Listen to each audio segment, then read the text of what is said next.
बिस्मिल्लाहिर्रहमानिर्रहीम। Second year students, chapter number 6 हमारे discussion में और एक्सरसाइज 6.2 जो है वो हमने लास्ट टाइम कंप्लीट की थी। आज से हम जो है आगाज़ करने जा रहे हैं एक्सरसाइज 6.3 का। एक्सरसाइज 6.3 बहुत ही एक इम्पॉर्टेंट एक्सरसाइज हम करने जा रहे हैं। ये इस एक्सरसाइज की इम्पोर्टेंस सिर्फ और सिर्फ एग्जामिनेशन पॉइंट ऑफ व्यू से बात नहीं कर रहा हूँ मैं, बल्कि कॉन्सेप्ट के हिसाब से भी ये एक्सरसाइज बहुत ज़्यादा इम्पॉर्टेंट है। तो इसलिए बहुत तवज्जो के साथ आप लोग समझिएगा। इसके एक एक क्वेश्चन पे जो है वो तरीके से आपने मेहनत करनी है, आपने वर्किंग करनी है, क्योंकि याद रखिए कि यही एक्सरसाइज बस इंटीग्रेशन है। यानी आप जो जितने भी डिफरेंट वैरायटी है क्वेश्चंस की, वो आप इसी एक्सरसाइज में सीखोगे। डिफरेंट किस्म के जो फंक्शंस हैं उनको कैसे इंटीग्रेट करना है वो आप इस एक्सरसाइज में सीखोगे। तो अगर आपकी ये एक्सरसाइज स्ट्रांग हो गई तो यूँ समझ लीजिए कि बाकी पूरे चैप्टर में आपको डिफ़िकल्टी नहीं होने वाली है। तो प्रॉपर्ली आगाज़ करते हैं हम, लेकिन आगाज़ करने से पहले हम एक थोड़ा सा जो है वो रिव्यू कर लें। रिव्यू उन फार्मूलाज़ का जो हम एक्सरसाइज 6.1 में डिस्कस कर चुके हैं। एक्सरसाइज 6.1 में हमने 3 फार्मूलाज डिस्कस किए थे और एक फार्मूला हमने टाइप 1 में डिस्कस किया था और उसकी एप्लीकेशन फिर हमने टाइप 1 के क्वेश्चन में की थी। फिर हमने टाइप 2 में एक फार्मूला सीखा था और फिर टाइप 3 में हमने एक फार्मूला सीखा था। मैं वो यहाँ पर लिखता हूँ एक दफ़ा मेमोरी रिकॉल के लिए, उसके बाद फिर हम आगे प्रोसीड करते हैं। सबसे पहला फार्मूला जो टाइप 1 के क्वेश्चन में हमने सीखा था वो था x to the power n। यानी अगर x to the power n यानी कोई वेरिएबल हो और उसके ऊपर पावर मौजूद हो और उसको हमने इंटीग्रेट करना हो, तो हमने ये सीखा था कि इसका x to the power n का जो इंटीग्रल होता है ये होता है 1/n+1 और x to the power n+1। x to the power n का इंटीग्रल क्या होता है? 1/n+1 x to the power n+1। ये पहला फार्मूला था और टाइप 1 में हमने जितने भी क्वेश्चन किए थे इस फार्मूले की बेस पर किए थे। फिर हमने फार्मूला डिस्कस किया था ax + b की पावर n। 6.1 ही की बात कर रहा हूँ, जो टाइप 2 हमने सॉल्व की थी। ax + b की पावर n, तो उसका हमने इंटीग्रल क्या देखा था? उसका इंटीग्रल था ax + b की power n+1 over n+1 into coefficient of x। ये फार्मूला हमने सीखा था टाइप नंबर 2 में। और उसके बाद जो टाइप नंबर 3 थी, उसमें हमने सीखा था कि अगर हमारे पास कोई फंक्शन है और उसके ऊपर पावर है और बेटे प्रोडक्ट में उसका डेरिवेटिव मौजूद है तो हम क्या करते थे कि वो जो भी फंक्शन होता था उसकी पावर में 1 ऐड करते थे और वही जो है पूरी की पूरी पावर डिनोमिनेटर में लिख दिया करते थे। ठीक है, तो ये फार्मूला टाइप 1 में यूज़ किया, ये टाइप 2 में यूज़ किया और ये टाइप 3 में हमने जो है वो यूज़ किया था। अब यहाँ पर जो है सवाल ये पैदा होता है कि ये फार्मूलाज तो हमने एक्सरसाइज 6.1 में कर लिए, तो फिर इनको यहाँ पर एक्सरसाइज 6.2 में डिस्कशन की क्या ज़रूरत है? तो याद रखिए जो 6.1 में हमने फार्मूलाज डिस्कस किए थे ये हमारे बेसिक फार्मूलाज हैं, जो यूँ समझ लीजिए कि पूरी इंटीग्रेशन में जो है ये फार्मूलाज हमारा साथ देंगे। फ़िलहाल जो है इस फार्मूले की जो है वो इतनी ज़रूरत नहीं पड़ेगी, लेकिन ये 2 फार्मूलाज जो है इनको हम डिफरेंट क्वेश्चंस के अंदर इस्तेमाल जो है वो करेंगे। आप जितने भी क्वेश्चंस करने जा रहे हो इस वक्त, इनिशियली आज के लेक्चर की स्पेसिफिकली मैं बात कर रहा हूँ, उसमें हमारे पास जो है वो आपका क्वेश्चन जो होगा वो इस स्ट्रक्चर में होगा। आई बात समझ में? आपको नज़र आ रहा होगा कि एक फंक्शन है, उसके ऊपर पावर है और साथ डेरिवेटिव मौजूद है। ठीक है, उसको फिर हम क्वेश्चन पर वर्किंग करेंगे और क्वेश्चन को जो है वो हम सिंपल करके जो है वो उसको हैंडल करने की कोशिश करेंगे। क्या तरीका है वो यहाँ पर देखते हैं। ठीक है, फार्मूला उम्मीद है ये रिकॉल हो गए होंगे आपके सामने, तो यहाँ से मैं रब कर देता हूँ और जाते हैं हम अपने क्वेश्चंस की तरफ। तो एक फार्मूला नंबर 1 जो टाइप 1 में डिस्कस किया था x to the power n, वो हमारे काम आने वाला है। और एक फार्मूला नंबर जो है हमारा 3 यानी फंक्शन पावर डेरिवेटिव, ये फार्मूला हमारे काम आने वाला है और इनकी मदद से हम प्रॉब्लम को हैंडल करने जा रहे हैं। तो फर्स्ट ऑफ ऑल यहाँ पर जो क्वेश्चन मैंने कंसीडर किया है, क्वेश्चन नंबर 1 का पार्ट 1 है। यहाँ पर आप अब ज़रा एनालाइज कीजिए क्वेश्चन को। ये देख लीजिए हमारे पास x टू दी पावर 4+1 ये फंक्शन है। इसके ऊपर आपको पावर नज़र आ रही है 3/2। अब साथ में अगर आपको डेरिवेटिव मिल जाता है तो इसका मतलब वाज़े तौर पर जो है आप जो है इस प्रॉब्लम को रूल 3 की मदद से जो है वो सॉल्व कर सकते हैं। x⁴ + 1, तो x⁴ का अगर आप डेरिवेटिव निकालें तो 4x³ आएगा, क्योंकि 1 का डेरिवेटिव तो 0 हो जाना है, ठीक है। तो x⁴ का डेरिवेटिव हो जाएगा 4x³। वो देख लीजिए यहाँ पर मौजूद है डेरिवेटिव। इसका मतलब क्या हुआ कि हमें एक डायरेक्शन मिल गई कि हम इसको जो है यहाँ पे करेंगे क्या कि सबसे पहले जो हमें फंक्शन नज़र आ रहा है x⁴ + 1, इसको हम सपोज कर लेंगे x⁴ + 1 को हम सपोज कर लेंगे y के बराबर। अब हम इसका लेंगे डेरिवेटिव बाय टेकिंग डेरिवेटिव तो x⁴ का डेरिवेटिव क्या हो जाएगा 4x³, ठीक है। प्लस की साइन आएगी, 1 का डेरिवेटिव क्या हो जाएगा 0। अब चूंकि ये वेरिएबल x है लेफ्ट हैंड साइड पर तो साथ आ जाएगा dx और राइट हैंड साइड पर आ जाएगा dy। तो 4x³ + 0 क्या हो जाना है 4x³ हो जाना है, ठीक है। तो हमारे पास ये हो जाएगा 4x³ dx = dy। और यहाँ से जो है हमारे पास आप देख सकते हो कि 4x³ की जो है वो वैल्यू आ चुकी है। तो मैंने किया क्या कि x⁴ + 1 को जो है वो सपोज किया और आपने देखा कि उससे मैंने 4x³ की जो है वो वैल्यू निकाल ली है।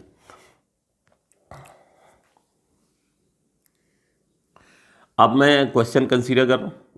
क्वेश्चन है हमारे पास इंटीग्रल ऑफ 4x³ × x⁴ + 1 ⁵ 3/2।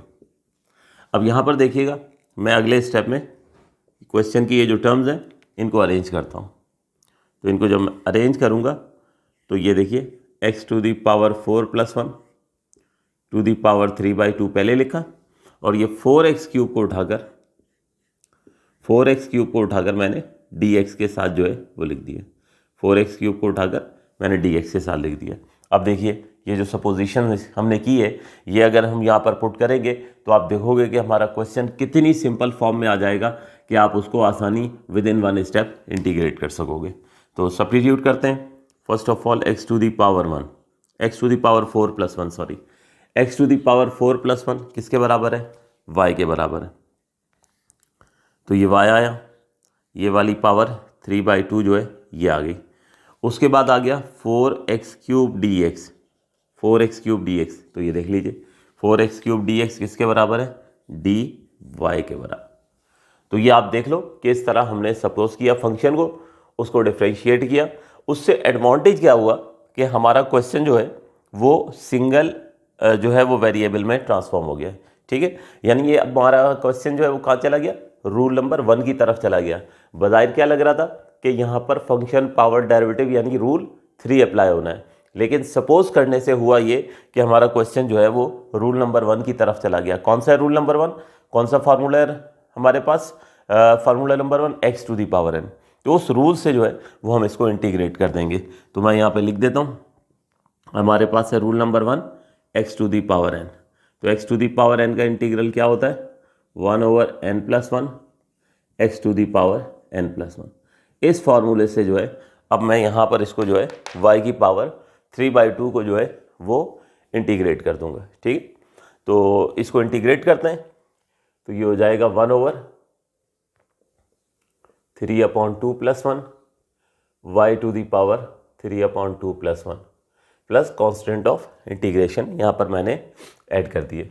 बस अब इसको सिंप्लीफाई करते हैं और सिंप्लीफाई करके आखिर में ये y की वैल्यू जो हमने इनिशियली सपोज की थी पुट कर देंगे तो ये आंसर मिल जाएगा। तो अगले स्टेप में ये LCM ले लीजिए। ये 2 जो है ये जाके 1 से मल्टीप्लाई होगा तो ये हो गया 3 + 2/2। इसी तरह y की पावर यहाँ पर 3 + 2/2 हो गया। इन द नेक्स्ट स्टेप ये बनता है हमारे पास 1/5/2 और y की पावर 5/2। अब ये फ्रैक्शन सॉल्व होगा तो ये 2 जो है ये ऊपर शिफ्ट हो जाएगा और ये हमारे पास आ गया 2/5 y⁴ 5/2 प्लस सी।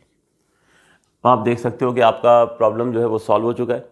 लेकिन एक चीज़ नोट करें कि आपका जो क्वेश्चन था वो वेरिएबल एक्स में था। आपने जो सपोज किया था x⁴ + 1y, उससे क्या हुआ कि आपका क्वेश्चन श्रिंक हो गया और आप क्वेश्चन को जो है वो बिल्कुल एक सिंपल फॉर्म में ले आए। आप क्वेश्चन को पुश करके रूल नंबर 1 की तरफ ले आए और फिर रूल नंबर 1 से आपने इंटीग्रेट कर दिया। अब इंटीग्रेशन मुकम्मल हो चुकी है। वापस इस y की वैल्यू x⁴ + 1 जो है वो हमने पुट करनी है। x⁴ + 1 ये हम पुट कर देते हैं तो हमारे पास जो है ये हो गया 2/5 x⁴ + 1 और वो पावर हो गई 5/2। तो ये इस तरह से बेटे हमने इंटीग्रेट कर लिया। ठीक है, इस क्वेश्चन को डायरेक्ट भी इंटीग्रेट करना पॉसिबल है। डायरेक्ट कैसे इंटीग्रेट करेंगे? जैसे हम 6.1 के अंदर हम टाइप नंबर 3 में डिस्कस कर रहे थे। टाइप नंबर 3 आप अगर जो है वो अपने लेक्चर जो है वो पेजेस पलटो, वहाँ पर आप जाकर देखो तो यही क्वेश्चन से आई बात समझ में। लेकिन वहाँ पर हमने इसको डायरेक्ट करना सीखा था। हमें दोनों एस्पेक्ट से हम प्रॉब्लम को सॉल्व कर सकते हैं।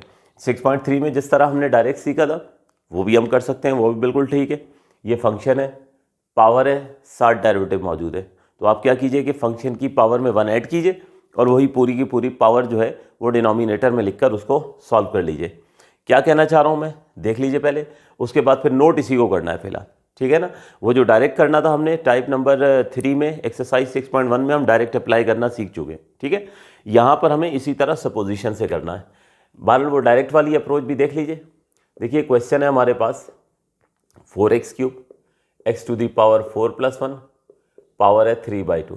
ठीक है, देखिए इसको अगर मैं और करके अरेंज करूं तो मैं इसको कह सकता हूं ना कि x⁴ + 1 पर पावर है 3/2 और 4x³ मैंने लिख दिया dx के साथ। अब आप देख लो कि तमाम रिक्वायरमेंट पूरी हो चुकी है रूल नंबर 3 की। ये फंक्शन है, इस पर पावर है और साथ डेरिवेटिव मौजूद है। ठीक है, तो जस्ट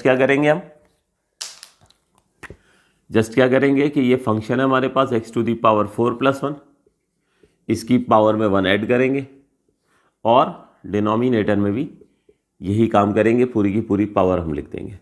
अब इसको जब आप सिंप्लीफाई करोगे ना तो एग्जैक्टली आपके पास जो है वो यही आंसर आ जाएगा। आंसर में फ़र्क नहीं आएगा, बस फ़र्क ये होता है ये डायरेक्ट अप्रोच होती है। ये उस वक्त इस्तेमाल करते हैं जब हम विद इन क्वेश्चन कभी वर्किंग करनी पड़ जाती है। विद इन क्वेश्चन कोई लेंदी क्वेश्चन आ रहा होता है तो फिर हम ये फार्मूला अप्लाई करके इसको इस फार्मूले से कर दिया करेंगे। लेकिन अदरवाइज अगर इंडिपेंडेंट क्वेश्चन के तौर पर आ जाएंगे, ठीक है, तो हम जो है फिर ये सपोज करके किया करेंगे। इस अप्रोच का भी पता होना इतना ही ज़रूरी है। उसकी वजह ये है कि देखो इस क्वेश्चन में तो बेटे आपको डायरेक्ट डेरिवेटिव साथ मौजूद था ना। हर क्वेश्चन में तो ऐसा नहीं होगा ना कि बराबर में डेरिवेटिव एग्जैक्टली मौजूद होगा। समझ में आ रही है बात? तो उस सूरत में फिर सपोज करने से जो है ना वो चीज़ें हमारे लिए ज़्यादा आसानी का बायस बनेगी। वो जैसे जैसे आप वैरायटी करते चले जाओगे तो आपको मेरी बात जो है वो समझ में आती रहेगी। ठीक है, तो फिलहाल जो है यहाँ तक नोट करें आप लोग, इसका सोल्यूशन नोट करें। इसको अगर करना चाहें तो आप लोग कर लें, लेकिन बहरहाल ये जस्ट फॉर कॉन्सेप्ट है। मेरी रिकमेंडेशन बहरहाल ये है कि इसको नोट जो है वो ना किया जाए, डायरेक्ट फार्मूले से ना किया जाए, इसी तरह से आप सपोजिशन से करें। ठीक है, तो उसी को ही नोट करें अभी फ़िलहाल जो मैंने यहाँ पर आपके सामने वर्किंग जो है वो की है, नोट कीजिए।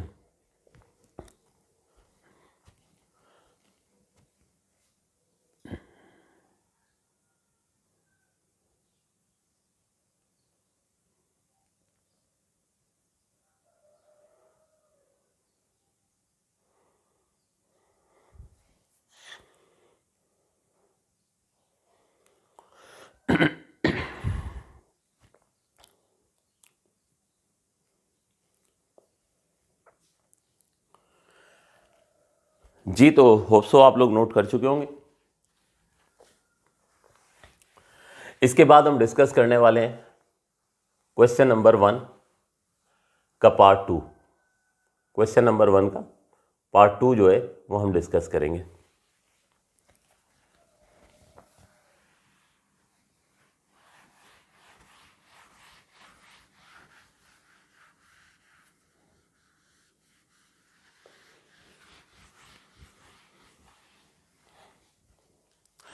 क्वेश्चन नंबर 1 का पार्ट 2 जो है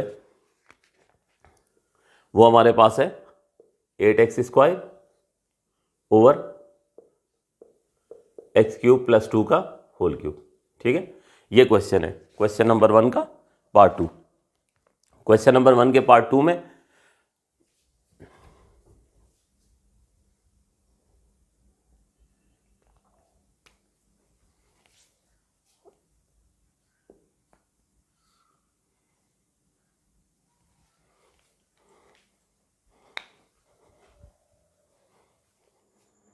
ओवर एक्स क्यूब प्लस 2 और इस पर भी मौजूद है क्यूब, ये क्वेश्चन है हमारा। अब आप देखिए इसको एक बार फिर इसको आप एनालाइज कीजिए। देखिए ये जो हमारे पास एक्स क्यूब प्लस 2 है, हमें वाज़ेह तौर पे नज़र आ रहा है कि एक्स क्यूब प्लस 2 का जो क्यूब है इसको मैं ऊपर ले जाऊं तो इसकी पावर क्या हो जाएगी, -3 हो जाएगी। ऊपर ऑलरेडी मौजूद है 8x² dx।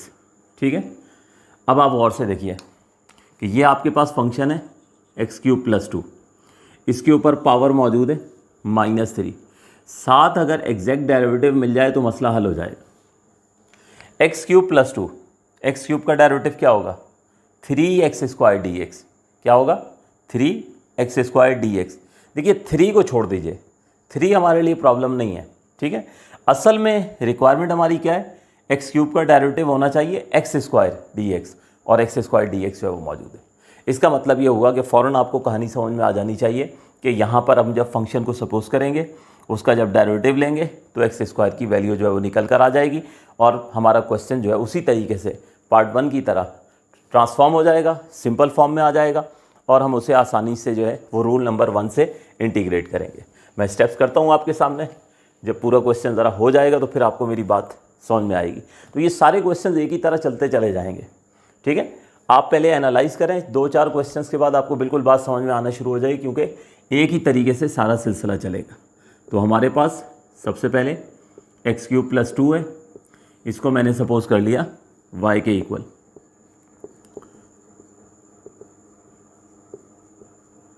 By taking derivative, x cube का डेरिवेटिव हो जाएगा 3x²। ठीक है, 2 का डेरिवेटिव 0 हो जाना है, इग्नोर कर देंगे। x वाली साइड है तो यहाँ dx लिख दें और y वाली साइड जो है वो dy आ जाएगा। ठीक है, तो ये जो एक्स क्यूब प्लस 2 है, इसको जब हम डिफ्रेंशिएट करते हैं तो एक्स क्यूब का डेरिवेटिव आ जाता है पावर रूल से 3x², 2 का डेरिवेटिव हो जाता है 0। तो ये एक्स क्यूब प्लस 2 का डेरिवेटिव आ गया 3x² प्लस 0। अब चूँकि इधर वेरिएबल x है तो यहाँ लिखा जाता है dx, इधर वेरिएबल y है तो लिखा जाएगा dy। तो अगले स्टेप में 0 को हटा देंगे तो सिंपल क्या बन जाएगा, 3x² dx। तो करना इसी तरह से डायरेक्ट ही है। ये स्टेप सिर्फ आपको मैंने समझाने के लिए जो है वो यहाँ पर लिख दिया है। इन द नेक्स्ट स्टेप ये 3 को जो है वो हम नीचे ले जाएंगे तो ये आ गया x² dx और ये हो गया dy/3। तो इस तरह से x² dx की वैल्यू जो है वो निकल कर आ गई। तो अभी जब समझाते हुए मैं आपसे कह रहा था कि देखिए 3 हमारे लिए ट्रबल नहीं करेगा। ठीक है, उसको तो हम क्रॉस मल्टीप्लाई करके दूसरी जानिब जो है वो शिफ्ट कर देंगे। तो अब लिखते हैं अपना क्वेश्चन और उसमें ये जो सपोजिशन की है ये वैल्यूज़ पुट करते हैं। आप देखोगे क्वेश्चन जो है वो कितनी सिंपल फॉर्म में चला जाएगा। तो अब हमारे पास क्वेश्चन है integral of 8x² over x cube plus 2 whole cube. ठीक है, अगले स्टेप में क्या करें कि सबसे पहले जो है वो 8 जो है इसको बाहर ले जाते हैं, 8 को जो है वो हम बाहर शिफ्ट कर देते हैं। तो हमारे पास ये हो जाएगा 8 times of integral of x² dx हो गया न्यूमिनेटर, और डिनोमिनेटर में x cube plus 2 whole cube आ गया। अब वो जो सपोजिशन है वो पुट करते हैं। सबसे पहले न्यूमिनेटर में x² dx, x² dx ये देख लीजिए किसके बराबर है, dy/3 के बराबर है। ठीक है, तो ये पुट करते हैं।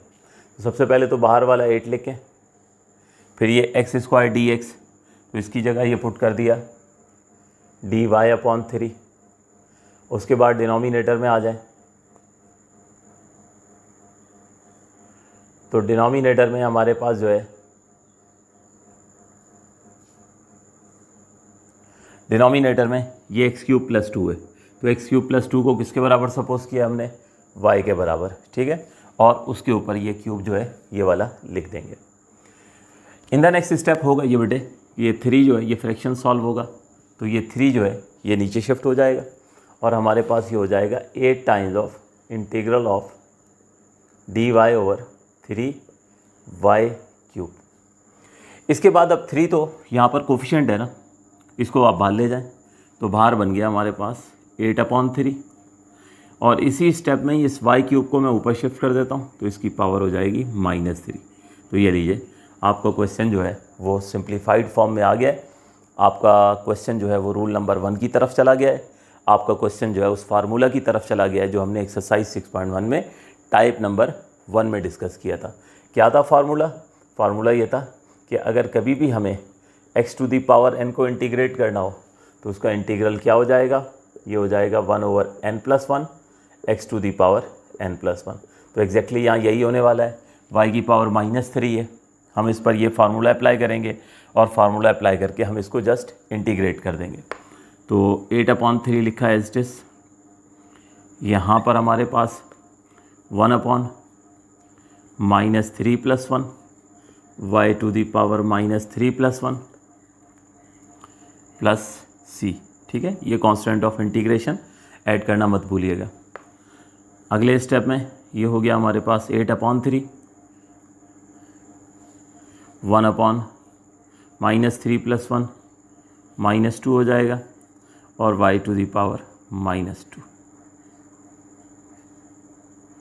अब यहाँ पर जो है ये 2 और 8 जो है ये कैंसिल कर देंगे, ठीक है, और माइनस जो है वो बाहर शिफ्ट हो जाएगा।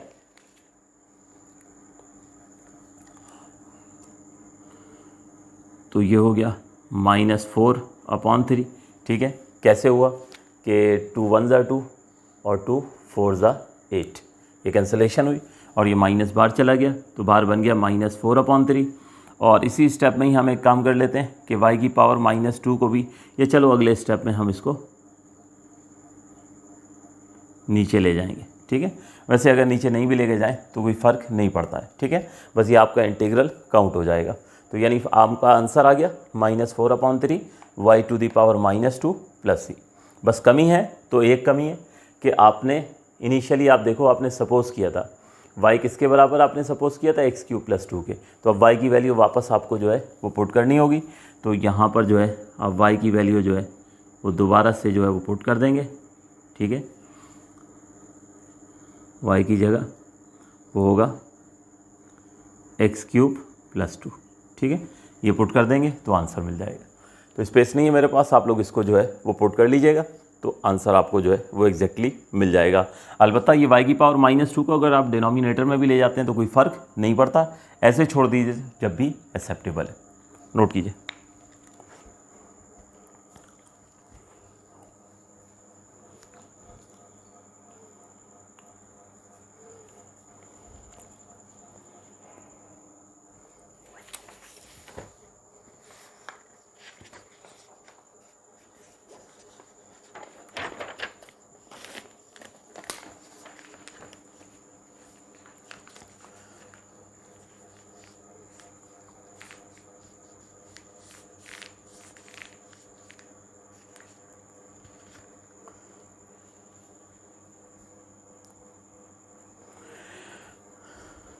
जी, तो नेक्स्ट पार्ट की तरफ जाते हैं।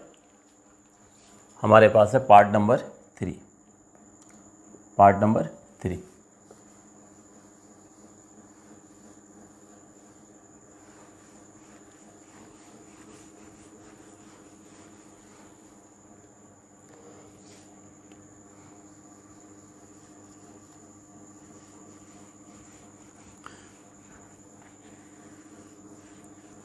तो एक्सरसाइज 6.3 चूँकि एग्जामिनेशन पॉइंट ऑफ व्यू से बहुत ज़्यादा इंपॉर्टेंट है, कॉन्सेप्ट वाइज बहुत ज़्यादा इंपॉर्टेंट है, तो आपने जो है वो एक्सरसाइज कंप्लीट होने का वेट नहीं करना है कि एक्सरसाइज कंप्लीट होगी और फिर आप उसके बाद जो है वो उसकी जो है वो प्रैक्टिस शुरू करोगे। कंटिन्यूस बेसिस पे इसकी प्रैक्टिस कीजिएगा, कंटिन्यूस बेसिस पे इसकी प्रिपरेशन करते रहिएगा, जब ये एक्सरसाइज जो है आपकी समझ में आएगी। क्योंकि लॉजिक जो है वो एक दूसरे से जुड़े हुए हैं क्वेश्चन, यानी अगर एक लॉजिक हम सीखेंगे एक क्वेश्चन में तो हो सकता है अगले क्वेश्चन में हम उसकी यूटिलाइजेशन करें, तो इसलिए रेगुलर बेसिस पे स्टडी लाजमी कीजिएगा। पार्ट नंबर 3 है हमारे पास 3x into under root 1 minus 2x square dx। अब आप देख लो यहाँ पे क्वेश्चन जो है 1 minus 2x square, 1 minus 2x square, ये हमारे पास जो है ये इसको देखें फंक्शन माने, इसके ऊपर रूट है यानी पावर क्या है, हाफ है। ये अगर आपका फंक्शन है और पावर इसके ऊपर हाफ मौजूद है तो उसके आसपास डेरिवेटिव एग्जिस्ट करना चाहिए। तो 1 माइनस 2x स्क्वायर का डेरिवेटिव अगर निकालें तो 1 का डेरिवेटिव तो ज़ीरो हो जाना है, ठीक है ना। माइनस 2x स्क्वायर का डेरिवेटिव होगा माइनस 4x dx। क्या होगा derivative, minus 4x dx। Minus 4 को थोड़ी देर के लिए भूल जाइए, तो क्या होना चाहिए x dx। तो ये देखो x भी मौजूद है और dx भी मौजूद है। इसका मतलब ये हुआ कि आपको बहुत सारे देखो एग्जाम्स में के करीब जो है ना क्वेश्चंस ऐसे होंगे इंटीग्रेशन में कि आपको करने की ज़रूरत ही नहीं होगी। आपने जस्ट देखा फंक्शन भी मौजूद है, पावर भी मौजूद है, आपने देखा डेरिवेटिव भी उसके आसपास एग्जिस्ट करता है, आप फ़ौरन समझ जाओगे कि इस प्रॉब्लम को कैसे करना है। फंक्शन को सपोज कर लेना है और सपोज करके क्वेश्चन को सिंपल फॉर्म में लाके रूल नंबर 1 से इंटीग्रेट कर देना है। तो बहुत सारे क्वेश्चंस आपको इन फ्यूचर जब आप इंटीग्रेशन आगे बढ़ जाएगी, इंटीग्रेशन में आप कॉन्सेप्ट सीख जाओगे तो आपको ज़रूरत भी नहीं पड़ेगी कि आप हर क्वेश्चन को पूरा करो। तो एनीवे हमारे पास अब यहाँ पर जो है आगाज़ करते हैं और सबसे पहले 1 माइनस 2x स्क्वायर को मैंने सपोज कर लिया y के इक्वल। अब होगा इसका डेरिवेटिव, ठीक है। तो देखिए 1 का डेरिवेटिव हो जाएगा 0, 1 का डेरिवेटिव होगा 0, माइनस 2 आएगा, ठीक है। x स्क्वायर का डेरिवेटिव क्या हो जाएगा 2x। अब x वाली साइड है तो क्या हो जाएगी dx और y वाली साइड है क्या हो जाएगी dy।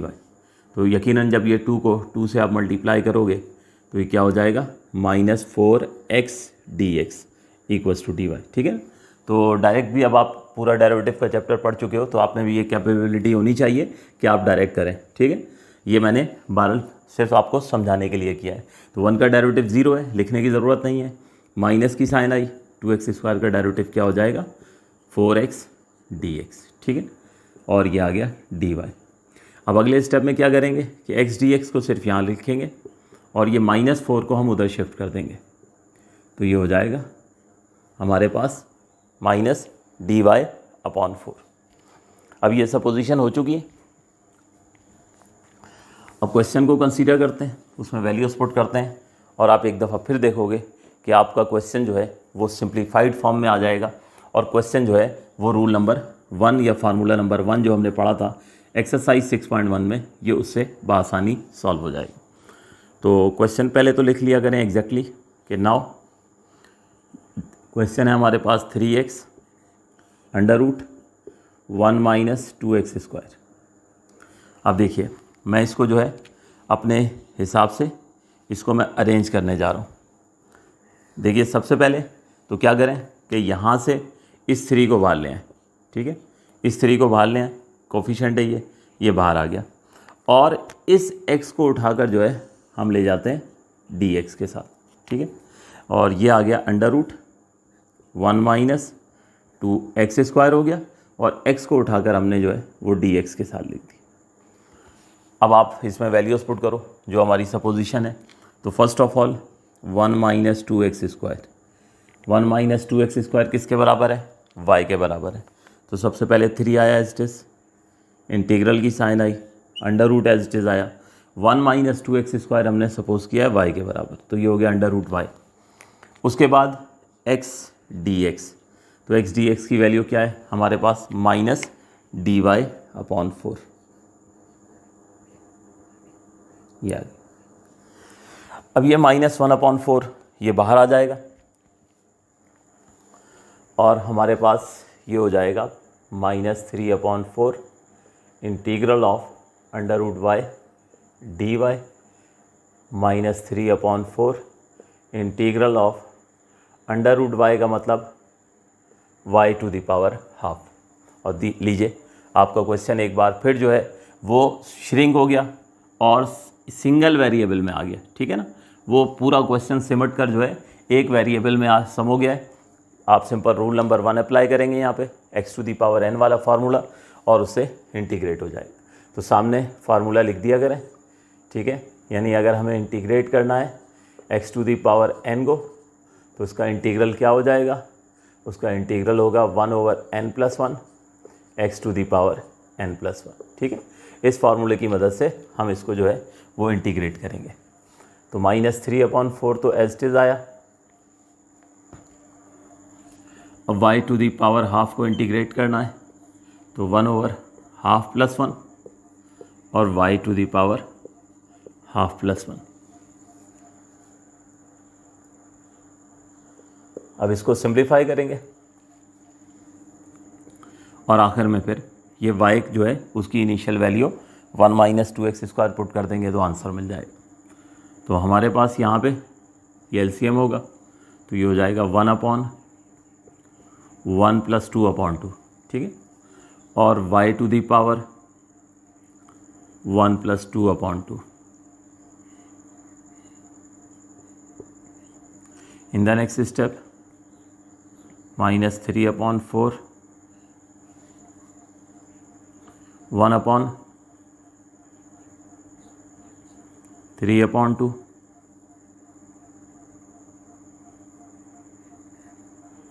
y⁴3/2 + c। फर्दर जो है ये 2 जो है ये फ्रैक्शन सॉल्व होगा, तो ये 2 जो है ये ऊपर चला जाएगा,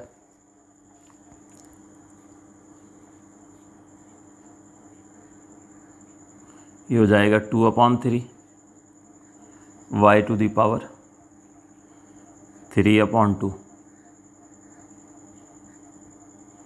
अब आप जो है ये यहाँ देखें 3 से 3 कैंसिल हो जाएगा और 2 और 4 की कैंसिलेशन हो जाएगी। तो 3 तो 3 से कैंसिल हो गया, 3 से कैंसिल हो गया, 2 1 ज़ा 2 और 2 2 ज़ा 4, ठीक। तो हमारे पास जो है ये बन जाएगा -1/2 y⁴3/2। तो ये फाइनली हमारे पास जो है वो इंटीग्रेट हो गया। बस ये वैल्यू यहाँ पुट करना मत भूलिएगा, ठीक है। y की जगह जो है वो 1 - 2x² जो है वो पुट कर दें तो आपको आंसर मिल जाएगा। नोट करें, मैं y की वैल्यू जो है वो पुट कर देता हूँ।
तो ये था स्टूडेंट्स हमारे पास लेक्चर नंबर 1, ठीक है। होप सो आपको समझ आ गया होगा।